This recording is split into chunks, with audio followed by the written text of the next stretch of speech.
Shrinking a partition on your C drive to create a new drive involves using the built-in disk management tool in Windows. Here's a step-by-step guide. In the search box, type Computer Management. In the best match, click on Computer Management. In the left side of Computer Management window, click on Disk Management. In the Disk Management window, locate the drive you want to shrink. This is typically your C drive. Right-click on the partition you want to shrink. Here in my case it is C drive, and select Shrink Volume.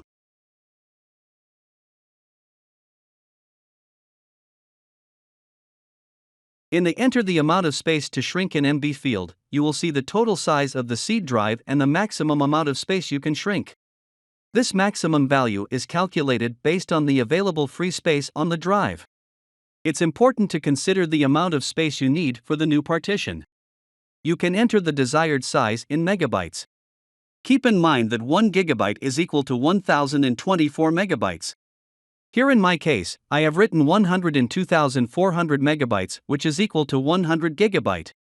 Ensure that you leave enough space on the C drive for your operating system and programs. Shrinking too much may cause issues with system performance. After entering the desired size, click the Shrink button. The unallocated space will now appear next to your C drive. Right-click on the unallocated space and select New Simple Volume.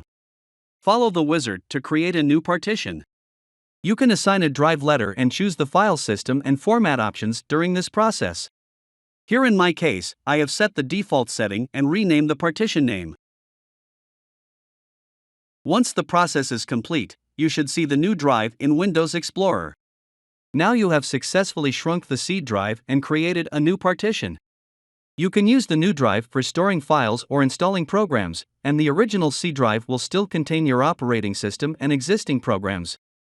Thanks for watching. Please subscribe for more updates.